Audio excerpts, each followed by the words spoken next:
Hello there. To cope is to make a specific alteration, either mentally, emotionally, or physically, that allows you to manage or adapt to a situation that is causing you stress. A coping mechanism is a process, a procedure, or a technique that enables you to do just that, to manage or adapt to stress.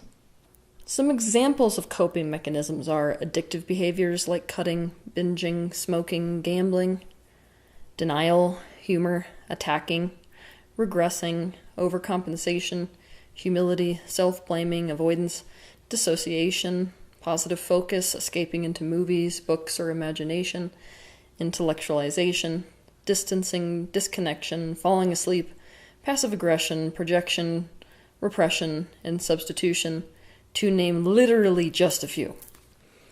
Stress is serious business.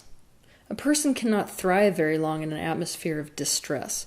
In fact, the minute that you introduce distress into somebody's life, their well-being immediately declines. So it's obvious why we'd want to escape from that as fast as we possibly can.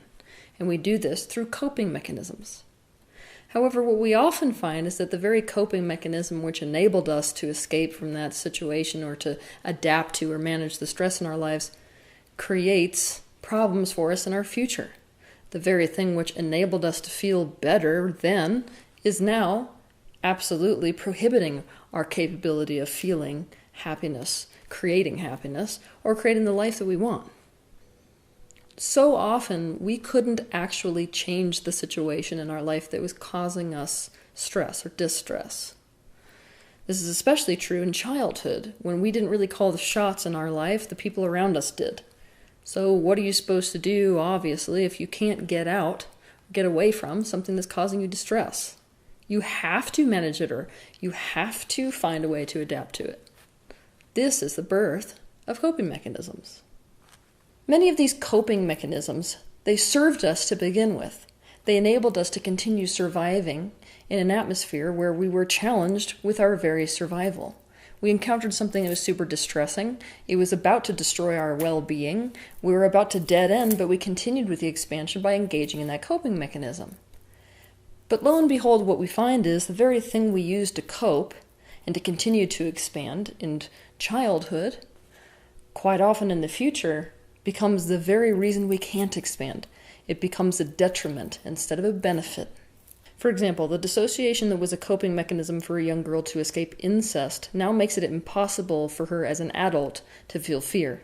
So she engages in highly risky and self-destructive behaviors. Also, here we are in the spiritual field where you constantly hear all these analogies about the elephants that are tied to these tiny tree trunks when they're babies, and when they're adults, they don't even realize that they're strong enough to pull them right out of the ground because they have been trained to see themselves as powerless. Our coping mechanisms work exactly the same way. We got ourselves into distress, we couldn't resolve the distress, and so we found a way to cope our way out of it. That coping mechanism basically caused us to escape.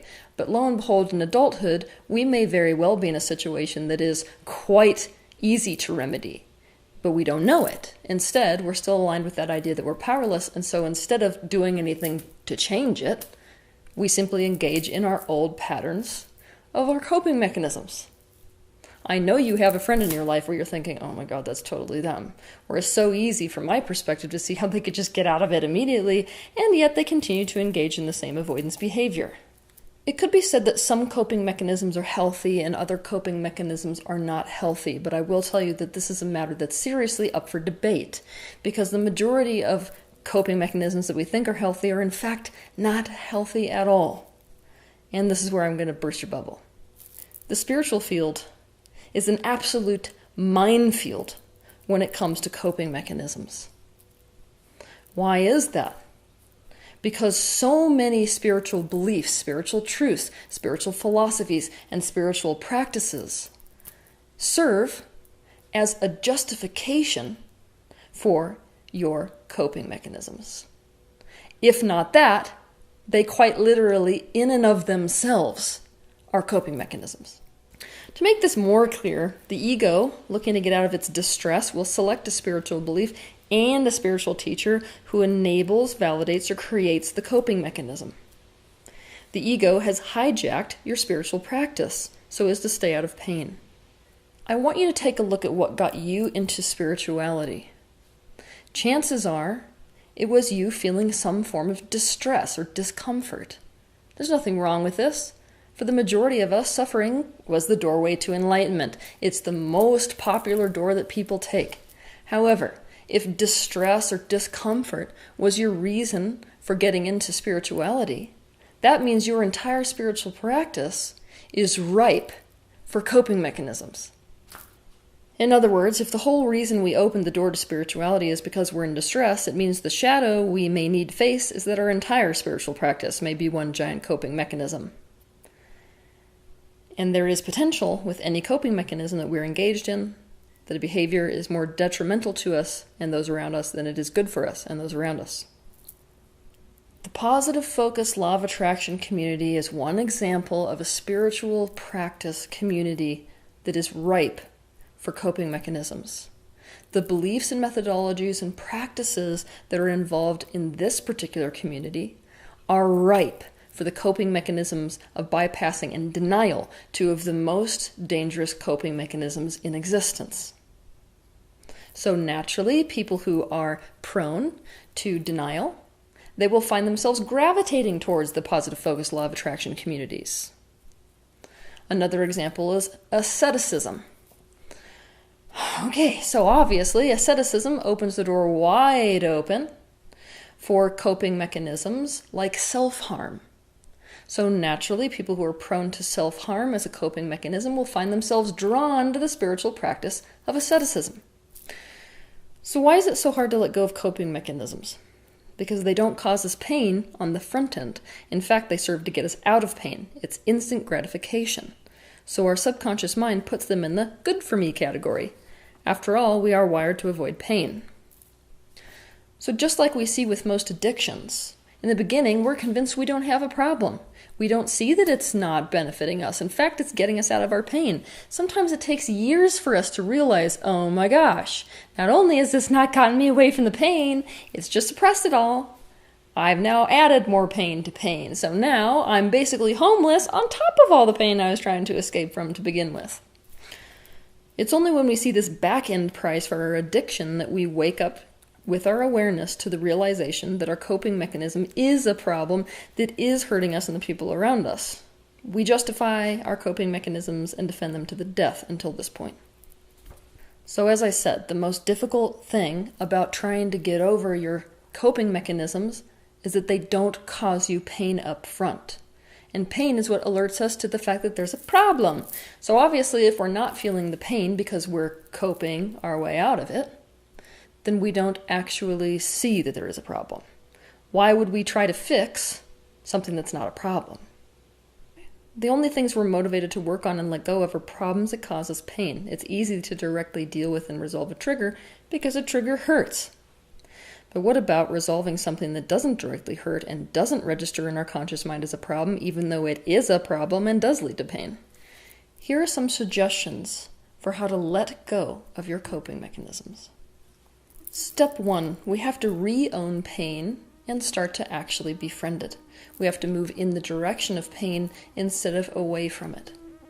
Now, there's an interesting little mechanism that happens in those of us who engage in coping mechanisms. It's that we have made pain the enemy. We essentially found ourselves in a situation where we couldn't really do anything about the threat itself. And so we turned our attention to the secondary threat, which was the pain itself. We mistook that, or I should say lumped it in completely, with the original threat. We made it all one thing. And then we convinced ourselves that as long as we were away from the pain, we were away from the threat. We started to see pain in and of itself as the threat to our life. In reality, pain is not a threat to us at all, quite the opposite. It is a feedback mechanism. It tells us information about our environment and ourselves so we can take appropriate action. So you can understand what I mean on a deeper level, I'm going to paint you a picture. Let's pretend that your arm was just cut off. Now, let's pretend that you just injected yourself with morphine, so you didn't feel it anymore. So then you said, oh, thank God, because I don't feel the pain, it's no longer a threat. Now, I could, from my perspective, stand there and say, actually, the real threat is the fact that you're bleeding out. And just the fact that you don't feel what's going on doesn't actually mean you're okay. A coping mechanism is like emotional morphine. Improper usage, and you could have an even bigger problem on your hands than the original threat. Pain is not your enemy. It is absolutely perfect feedback. And I know that if you're one of these people who just cannot stand discomfort, it's easy to feel really threatened, like if you go towards the pain or embrace the pain or start to learn from the pain or sink into it, that you're going to be stuck there forever. But that is not the way that feelings work. Feelings only work that way if you resist them. Whenever you find yourself in pain, I want you to train yourself that any kind of pain is like a meditation bell that is going off, saying, ding, ding, ding, ding, this is your opportunity to settle into the pain instead of to resist it. Basically, the pain is awakening you to the opportunity to gain valuable feedback. It is trying to tell you something. If you engage in your coping mechanism to get away from it, you'll never know what it's trying to tell you, so you'll never be able to take the right action for yourself or the people around you. 2, I want you to take a look at the things that make you feel better. Make an entire list of these things. What do you do when you are in a state of distress? Now I want you to take on the perspective of being a transcendental lawyer or a philosopher, and it is your job to argue how those ways of basically decreasing stress or feeling better are detrimental to you. How could each one be a coping mechanism? If each one was a coping mechanism, what potential downsides could there be to that coping mechanism? How does each one not work? By doing this exercise, we can become aware of some of our coping mechanisms. We can also open our minds wide enough to see the potential shadow side of our strategies, including every spiritual truth we have become attached to. By doing this, we are less likely to succumb to the tool so that it uses us instead of us using it. Awareness of the coping mechanism you do have is priceless. After all, it is the primary agent for change. So, if you want to take on the perspective of a philosopher, how might these ways of feeling better not really serve you? If you want to take on a transcendental lawyer, you're going to basically argue for the fact that those things are causing you hell instead of heaven. 3, take a look at online lists of coping mechanisms that the mainstream community or even the alternative community is aware of currently. I want you to look for the ones that you yourself engage in. I want you to think about how each one benefits you and how each one is detrimental. Another way of putting this is, looking at this coping mechanism that I can pretty much see that I have, how does that give to me? What does it give to me? And what does it take away from me? Also, relative to the ones that you don't really relate to, meaning you can't recognize that in yourself, I want you to think about whether you have somebody in your life that does use that coping mechanism.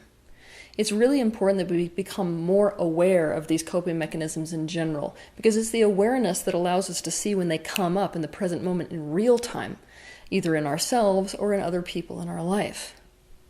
4, you have to undo the coping mechanism, the same place that it began or first occurred, which is in your past. It may seem ironic, but trauma is resolved in the very same way that your coping mechanisms for trauma is resolved. It's resolved through trauma integration. Essentially, we were in a situation long ago that caused us so much stress that we learned to cope in that specific way. What we have to do is to go back to that original trauma and to teach ourselves a different way of coping. And also, to rescue ourselves away from the original stressor. When you have a coping mechanism that you're feeling inclined to engage in or are currently engaged in, close your eyes and imagine not engaging in it instead. Perhaps you have someone in your life who knows you well enough to know your control or coping mechanisms. Have this person tell you, okay, right now you're engaged in X coping mechanism behavior. What would happen if you engaged in X, the opposite of that coping mechanism? And I want you to go into that. So basically, the coping mechanism wants to take you right, and instead you're going to see what's so bad about going left. That's going to anchor you into the pain that's attached to the original trauma, which in fact created that coping mechanism to begin with. So for example, if you feel like binge eating, close your eyes and imagine not doing it. What would be so bad about not binging? See if you can feel the pain that you're trying to get away from through binging.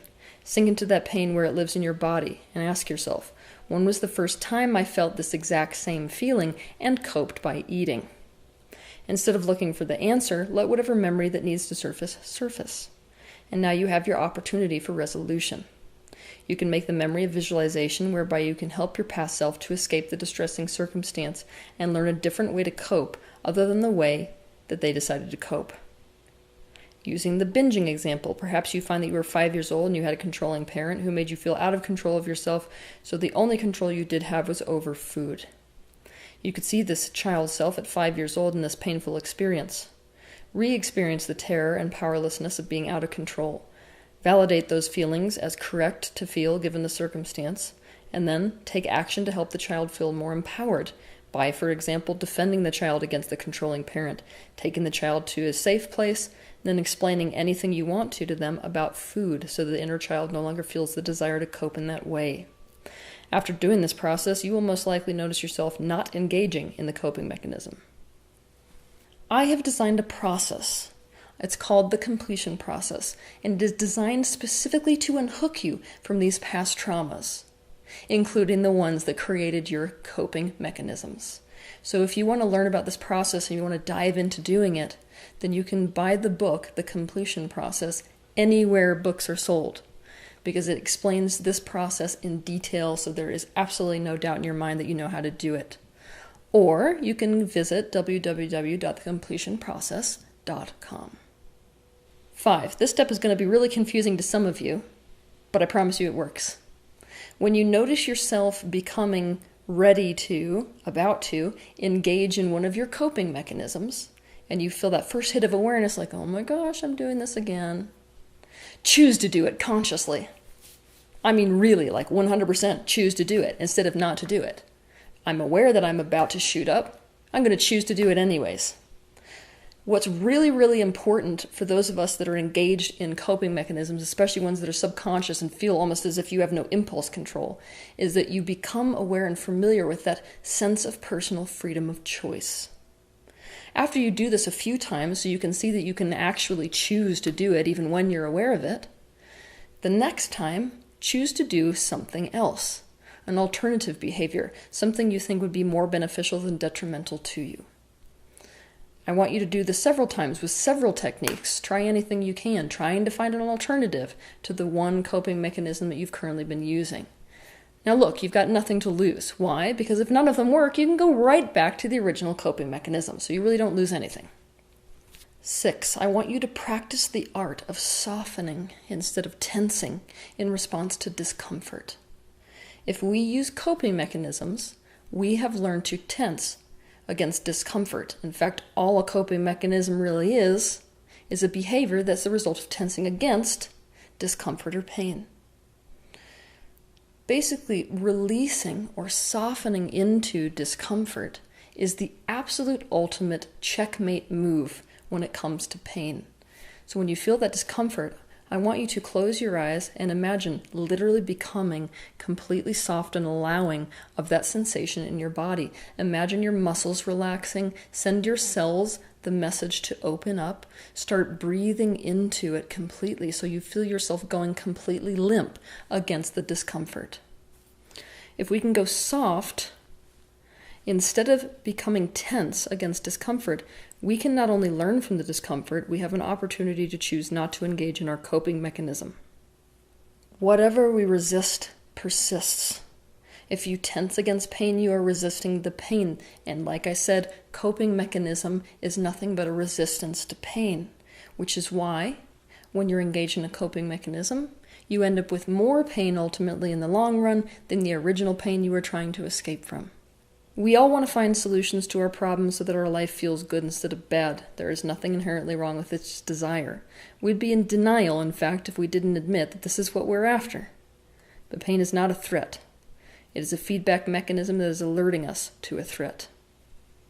We would do better to proactively explore options for transforming the actual threat in our life, rather than treat pain that's a response to the threat in our life as if it itself is the threat, to the degree that we engage in all these coping mechanisms to try to escape from the pain.